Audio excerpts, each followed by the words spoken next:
Hello, everyone. I hope everyone is having a great Sunday. I am going to put a message in the chat box.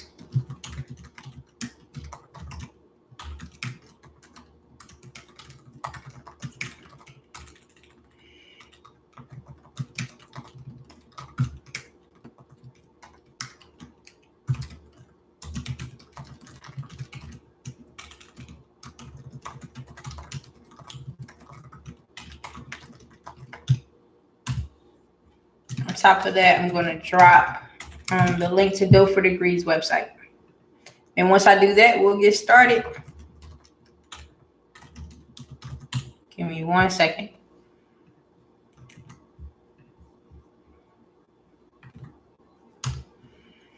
Okay, my name is Danielle Jeffers. I am the founder of Dough for Degrees LLC. Hopefully you can hear me.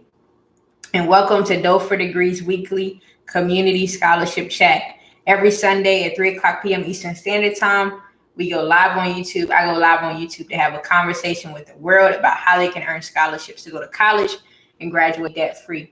This is the perfect opportunity if you have questions about college in general, how to win scholarships, how to graduate debt-free. This is the perfect platform to ask those questions and to have a conversation. It's a 30-minute conversation, so I close this out at 3:30 p.m. Eastern Standard Time. And it stays on the YouTube channel, and it's a piece of content and a resource people can refer to for more information. On top of that, I also give updates on the company and what we've been up to within the past week, because this does occur every Sunday at 3 o'clock p.m. Eastern Standard Time. So I give updates on what the company did this week. And so this week, it was a very productive week. Did a lot of product development, a lot of strategizing for. This is the last month of the third quarter of 2019, and then October, November, December. Those are the last 3 months of 2019, which means that's the fourth quarter. And so this quarter was all about strategizing, having just finished the In My Bag tour in August, really about a month ago. We finished that major project. And so looking at how we want to integrate the In My Bag Tour Foundation, which is a nonprofit organization that's dedicated to serving communities all around the world, planning for the 2020 In My Bag Tour, planning the content for YouTube, strategizing that, as well as strategizing some other products and major announcements I have coming soon as we come to the end of this year of 2019. But this week I did drop a few videos. The last video I dropped was the Habits of Scholarship Winners intro. If you haven't had a chance to check that out, we're doing a monthly series on Dough for Degrees YouTube channel called The Habits of Scholarship Winners. And that was inspired by my personal study of the greats. What's up, TMH? I hope you're doing well. My personal study of the greats, because if you want to be great, you probably have to emulate or have the qualities of great people. And so in that video, I talked about some of the people I've studied and what I've learned from them. And most importantly, I quickly realized that I do a lot of things behind the scenes that enable me to be successful that I don't share with the public. Hey, sister, I hope you're doing well. And I need to share that information and get that information out to people so they have a game plan, something that they can take and use and incorporate into their journey. You may not be able to apply everything to your life, but the habits of the successful people are an underlying similarity between all of them that are important for you to pick up. And so I actually am editing the first video for that series, and it's my schedule, it's on my plan to release that today. And so I'm editing that video and I'll get that out. And that's the high school edition of the September 2019 version. And then I'll shoot the college edition and get that out to you all as well. I was in Roanoke, Virginia yesterday, and Friday I had a speaking engagement at the Virginia Statewide Neighborhood Conference. And so I have a vlog I'm going to recap and edit and put that out as well to show you all what transpired there and how we were able to help some families through the In My Bag tour. Also, I've been taking the time to just really look at the bigger picture of Dough for Degrees, knowing how big this company is going to be and how many lives it's going to touch, and understanding my demographics of the people I serve and who are naturally drawn to me. Everyone doesn't have a big budget to help their kids get the knowledge they need, but they are the ones who need the information the most. And so making sure that we are adequately serving them, because everyone who owns a company or who builds an idea or works on a project isn't motivated by money. That doesn't drive me. Money doesn't drive me. I would do this if I wasn't getting paid $1. And I did it for a long time without making $1. And I'm just fine with that. But I also understand it's my way of living. It's my source of income now. So I do have to generate some income from it. But I know what it feels like to want something and not have the money to be able to pay for it. And so just making sure everyone has access to that knowledge, whether you have $1 million in your account or you have $0. Access is extremely important to me. And just in case you were wondering what motivates me is impact, positively impacting lives all around the world. That's what motivates me. That's why I'm willing to get up at 2 o'clock in the morning, go for days without sleeping, just so I can have an impact on somebody to positively impact the world. And I was thinking about scholarships as well. Don't hesitate to drop any questions or comments you have about scholarships, college in general, in the chat. I'm just going to keep talking until I see some questions come through. But I was thinking about, why do people stand out from other people? Why are certain people great compared to those? Like the CEO, no, let's look at it this way. Tim Cook and the founder of Apple, Steve Jobs, were both in the same position at one point in time, CEO of this large corporation that helps people communicate with other people, Apple. Okay, boom. But who has had the biggest impact? In reality, it's Steve Jobs, because he birthed the company. And with scholarships, the providers have the biggest impact because they're giving the money, they're sowing seeds into the students and the families who will change the world, who will continue to foster the way we live and the way we grow and the way we communicate with people in the future. They will be the leaders and lead us as we come up. But as a student, it's so many layers to this. I'm just trying to keep it simple and make sure that it flows to what I'm saying. But as a student, what kind of impact can you have and will you have when you don't have money? Like when you don't have the ability to give $1,000 away, or you don't have the ability to create, to sow $10,000 into your idea, and you need to take VC or venture capital, what kind of impact can you have? And for all the students who watch my videos, I'm actually working on some content behind the scenes related to this. Student is the most powerful title you will ever have. A lot of people don't understand that, but I understood it clearly as soon as I hit college. Student is the most powerful title you will ever have. The reason why I said that is because when you're a student, especially a young student, so someone between the age of 5 and 22, traditionally, for those who begin the American education system at 5 years old and they graduate from college at 22, you can go to anyone and start the conversation and say, I'm a student and I want to learn more. And people will open themselves up to you without any hesitation because they are invested in the success of students. Now, you transfer that to me as a graduate of Virginia Tech. I'm no longer technically a student in a formal institution, but I'm still a student of life. I'm still a student of business. I'm still a student of how to be a better daughter, how to be a better friend. I'm still a student in studying the paths and the journeys and decisions I need to make. And that willingness to humble yourself and be willing to learn from someone else is what separates the greats from the greats, and what separates the greats from those who are unknown. Those who stand 6 feet on top of the ground and make an impact on the world.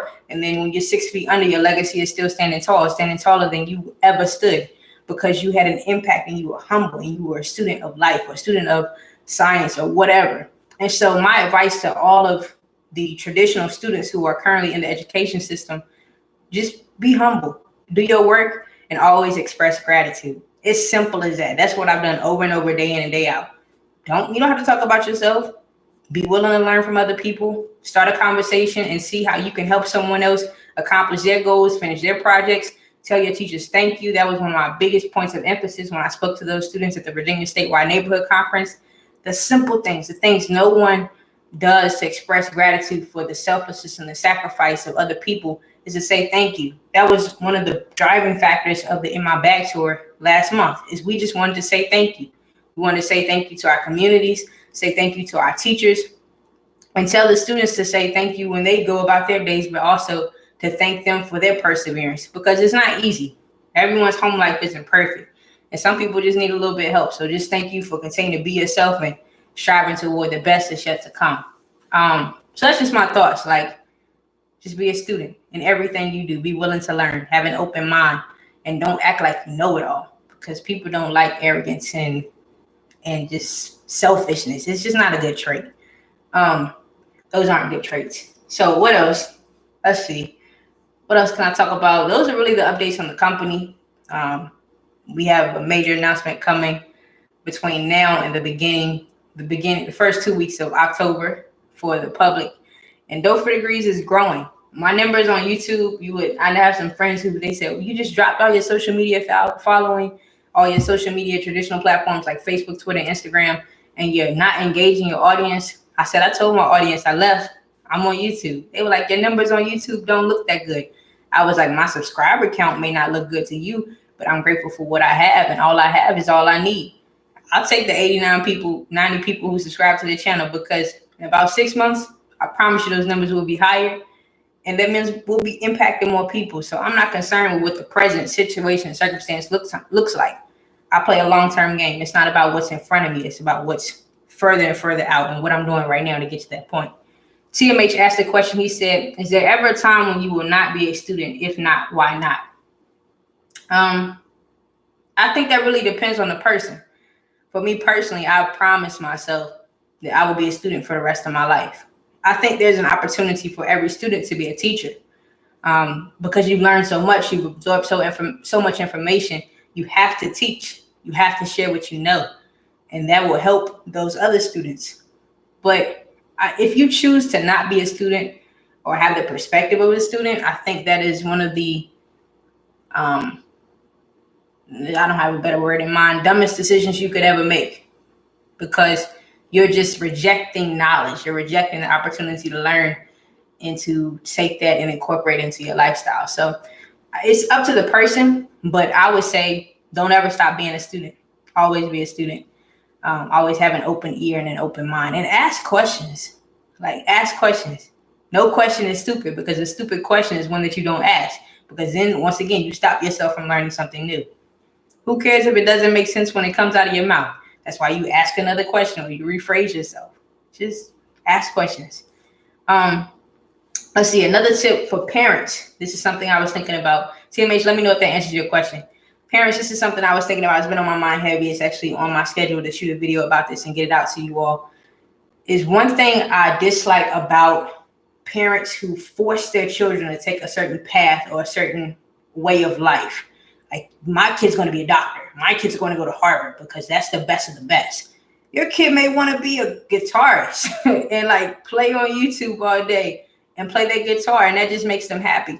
I've had several conversations with my mother over the past couple of weeks, and my mom and I, we have very heart-to-heart, deep conversations, and we had a conversation yesterday that really allowed me to be free in who I am at a whole nother level.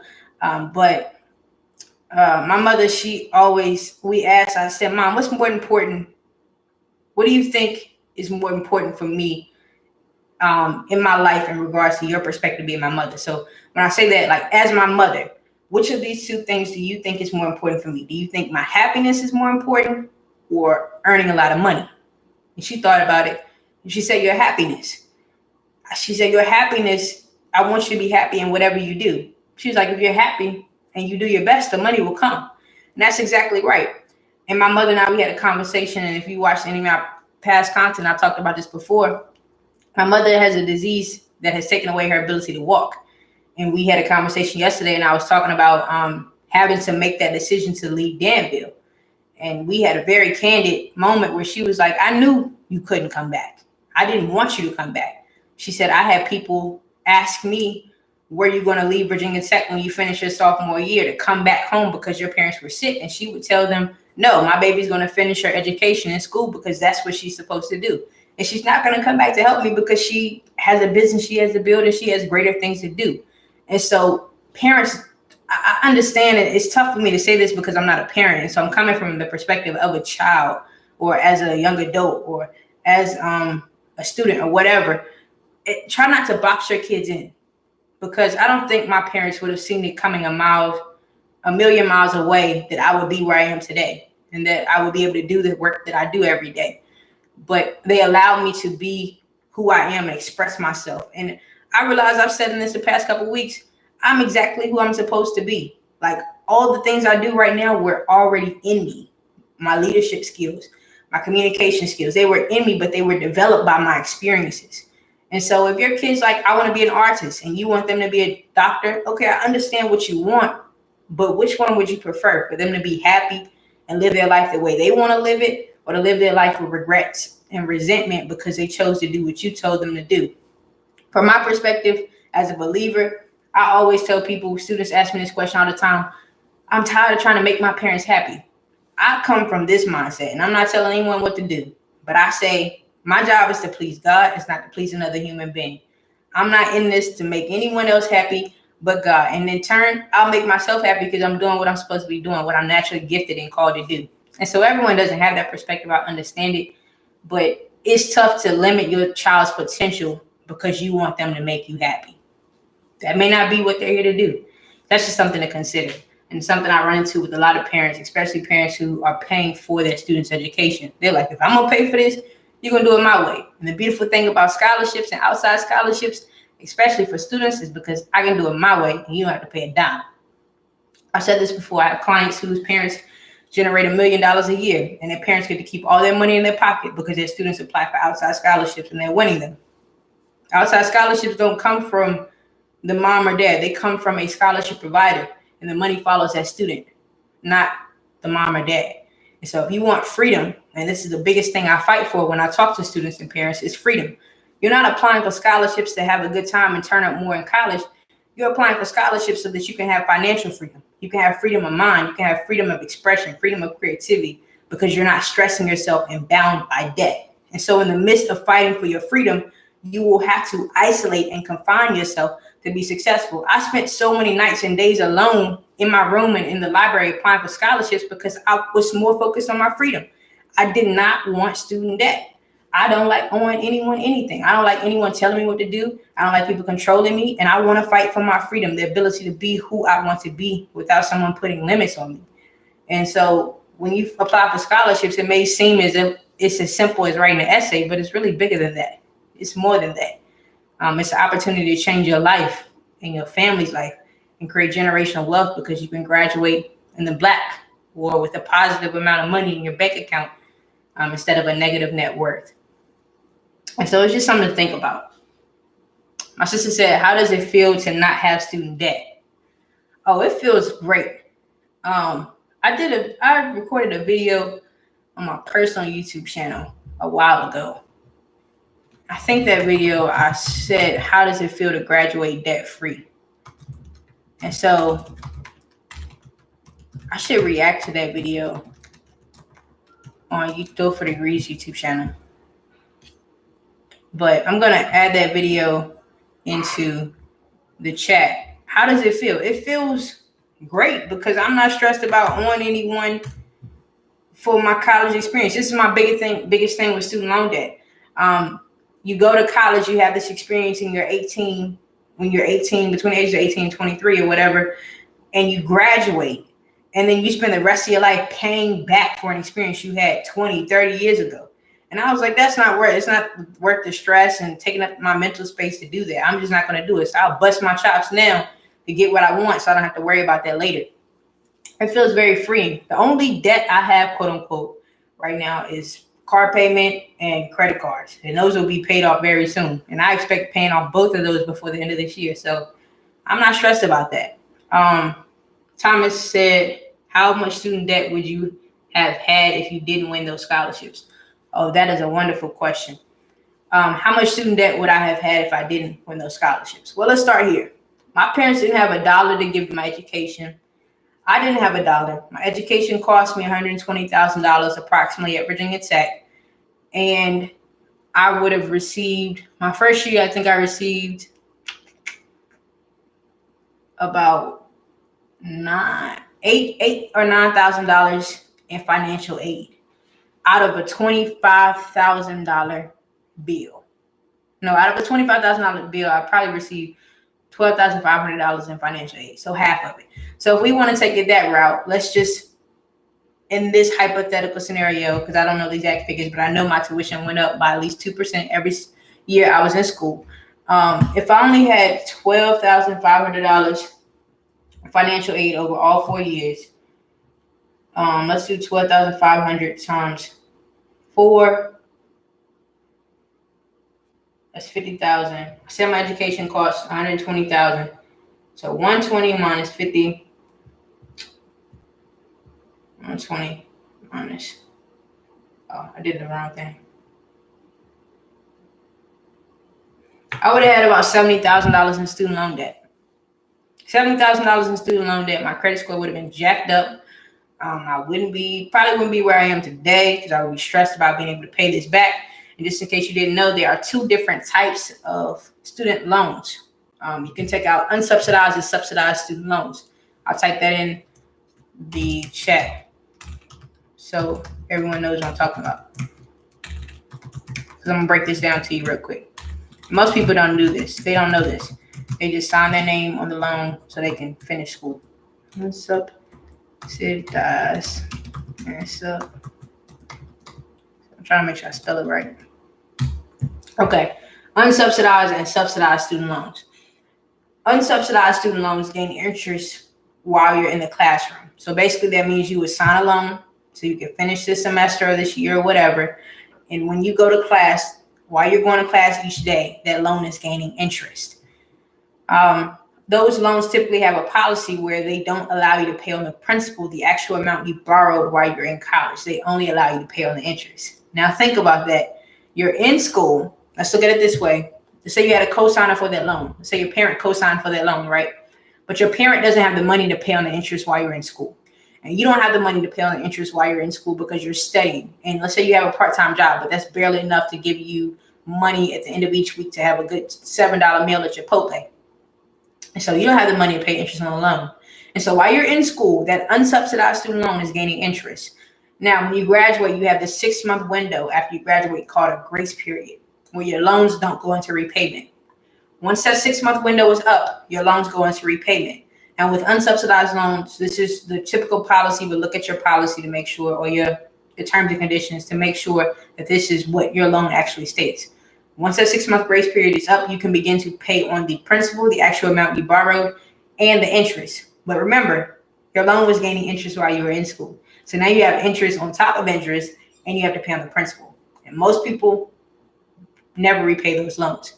To be honest with you, I have friends who have been out of school for 2 years, and their loans are in repayment. And people call them, the people send them mail, and they trash all the mail. They don't pay attention to it. Now, what can happen in the future is because some of those loans are federal loans, the student loan provider, the federal government, can begin to garnish your tax refund checks because you haven't paid on your student loans. Whereas subsidized student loans, they don't gain interest while you're in school, but the 6 months after you stop or you graduate. So I forgot to mention that prior to. This is for both cases. 6 months after you stop going to school or you graduate, those loans go into repayment. So let's say you start school and you're in your sophomore or junior year and you just have a huge life situation that comes up and you're like, I don't want to do school anymore, I quit. Well, you haven't earned your degree. You still have more school that you need to finish to earn until you earn your degree.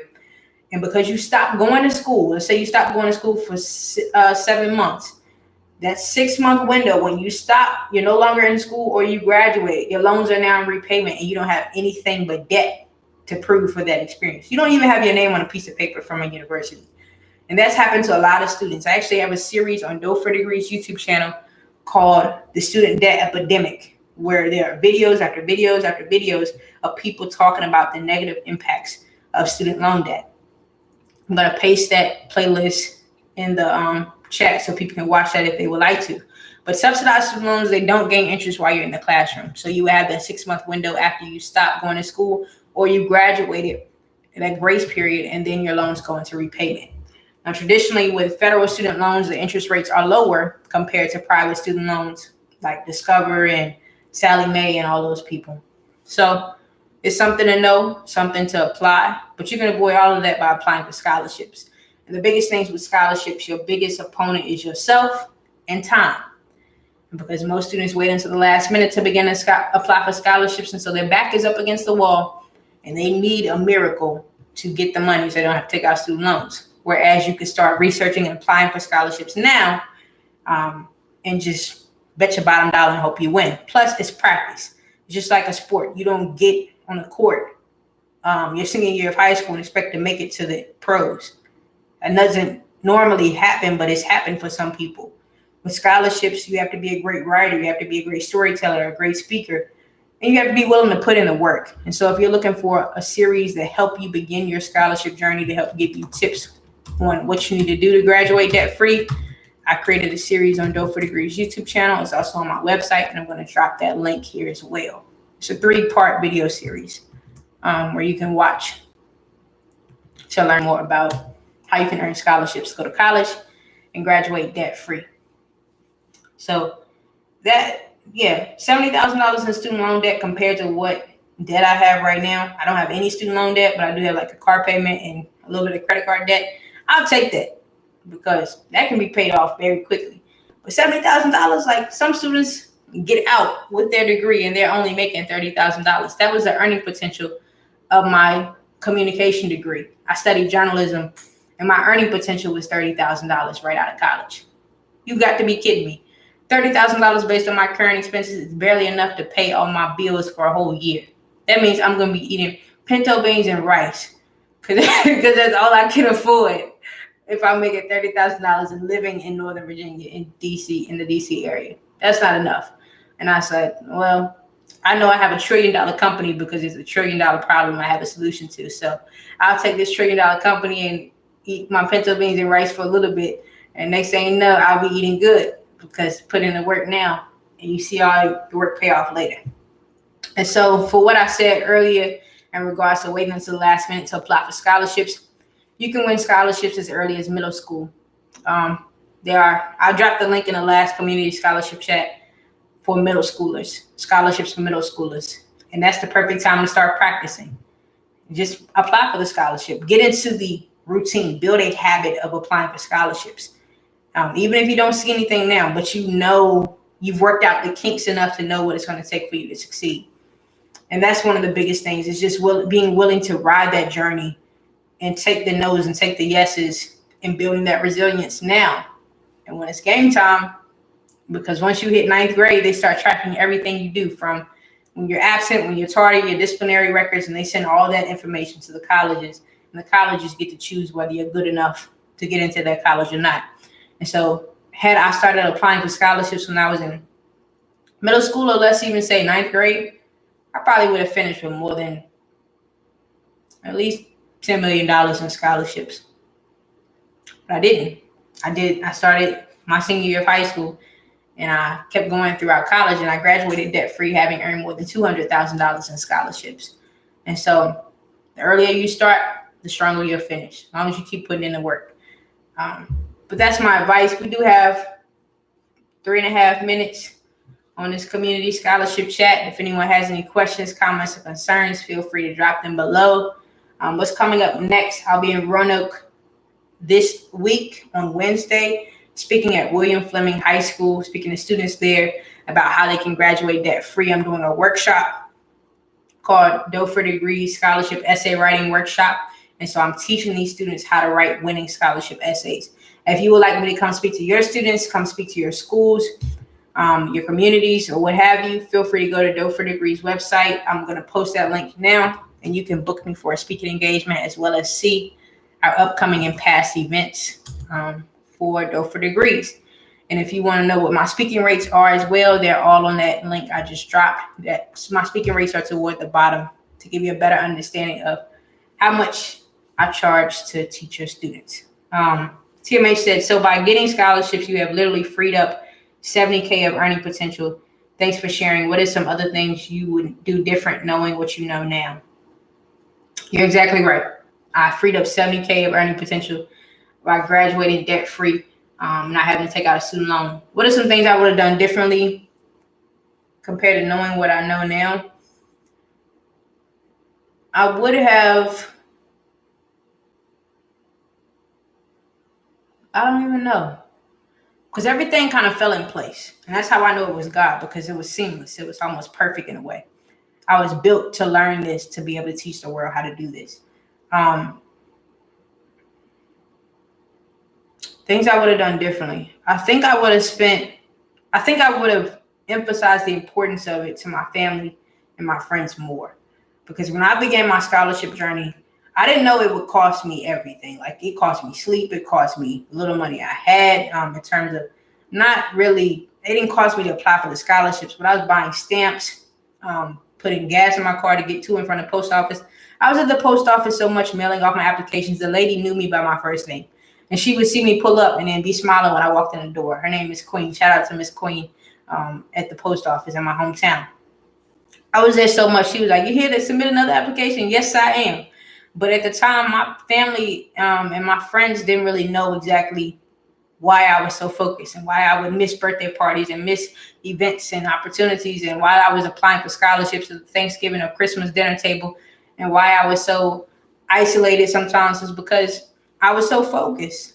So just emphasizing it to them and letting them know up front, I won't be as engaged in the upcoming months because I need money to go to college. And you don't have it and I don't have it, so I need to get it from somewhere. I'm going to take responsibility for this and I need to get it from somewhere. That would be the biggest thing. What else? I think I would have done a better job of tracking my entire scholarship process. Like I wish I would have done back then what I do now in terms of documenting moments throughout my life and recording them with my phone. But I've said this before on YouTube. When I am engaged in something and I'm trying to learn, I don't have time. I don't think about recording stuff because I'm really trying to learn and absorb everything. And then I come back and I talk about it. But I wish I would have just set my phone up and just did a time lapse of me writing my essays to show what I did. Because now the only thing I have to show for that is, of course I have my receipts, like these award letters and these pictures and those things. But the actual process of it all, I'm creating the content for that now to teach other students. But seeing me do it, I don't think I have any of that. And so that would be one thing I would have changed, because I've learned the importance of documenting what you do now, especially studying journalism in college. You document stuff for everyone else, tell everyone else's stories, but you don't tell your own, because as a journalist, it's not your job to tell your story. It's your job to capture news around the world and around your local community. But as a business owner who is a journalist for herself, I make sure I tell my story. And so that wraps up today's community scholarship chat. As always, if y'all have any questions or concerns outside of this, or you want to talk one-on-one, feel free to submit a contact form on my website and I'll get back with you. You can contact me at this link I'm going to drop right now. Thank you so much for your time and attention and being as active and for joining the conversation. I would say that I will see you next Sunday live. I'll see you live next Sunday, but I will also see you in some upcoming videos I'm going to release soon. Have a great day. I'll talk to y'all later.